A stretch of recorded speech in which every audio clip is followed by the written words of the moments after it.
S और professor one के बीच की बैटल चल रही होती है।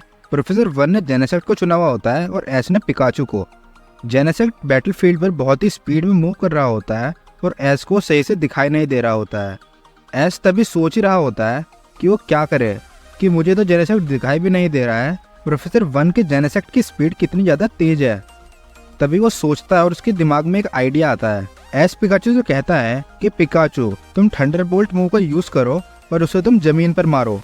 पिकाचू एस की तरफ देखता है और पूरे मूव को समझ जाता है।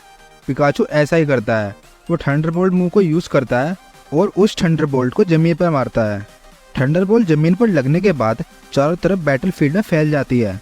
जैसे ही वो बैटलफील्ड में फैलती है वो थंडरबोल्ट जेनेसेक्ट को भी हिट करती है और इससे जेनेसेक्ट रुक जाता है। एस और पिकाचू दोनों ही ये देख के खुश हो जाते हैं कि उनका प्लान काम कर गया। एस दिमाग में सोचता है कि जैसा मैंने प्लान करा था ये बिल्कुल वैसा ही है। एस उसके बाद तभी प्रोफेसर वन को देखता है। उसे दिखता है कि प्रोफेसर वन अभी भी नॉर्मली खड़े हुए होते हैं और उन्हें किसी भी बात की टेंशन नहीं होती। तभी प्रोफेसर वन एस से कहते हैं कि तुम्हारा ये अटैक बहुत ही ज़्यादा अच्छा था, पर मुझे अफसोस है कि सिर्फ इस अटैक को यूज़ करके तुम मुझे नहीं हरा सकते। उसके बाद प्रोफेसर वन जेनेसेक्ट से कहते हैं कि जेनेसेक्ट चलो इस बैटल को ख़त्म करते हैं।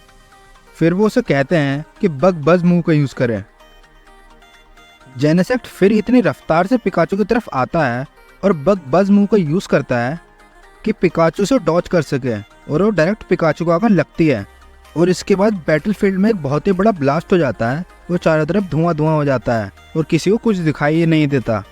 प्रोफेसर वन और एस दोनों ही धुएं के हटने का इंतजार कर रहे होते हैं और जैसे ही धुआं हटता है तो हमें दिखाई देता है जेनेसेक्ट बिल्कुल सीधा खड़ा हुआ होता है और पिकाचू ज़मीन पर गिरा हुआ होता है और वह हार चुका होता है। विक्टर ये सब देख कर अपना डिसीजन दे देता है कि पिकाचू और नहीं लड़ सकता और वो हार चुका है। इस बैटल का विनर वन है। उसके बाद एस जाकर पिकाचू को उठा लेता है और पिकाचू से कहता है कि पिकाचू तुमने बहुत ही ज़्यादा अच्छी कोशिश करी।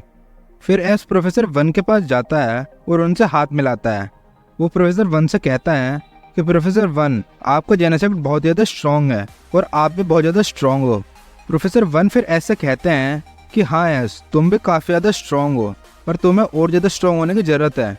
और अगर एस तुम ऐसे ही बैटल करते रहे तो तुम बैटल वर्ल्ड को ज़रूर जीत सकते हो।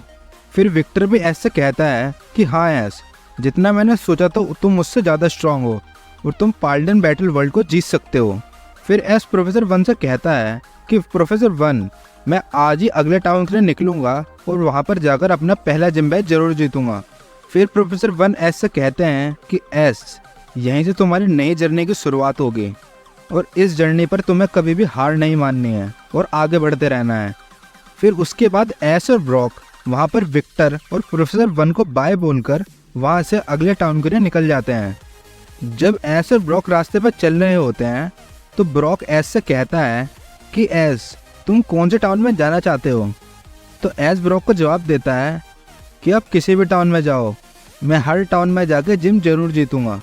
उसके बाद एस आसमान की तरफ देखकर चिल्लाता है और बोलता है कि पाल्डन रीजन मैं आ रहा हूँ और मैं पोकेमॉन बैटल वर्ल्ड को जरूर जीतूँगा।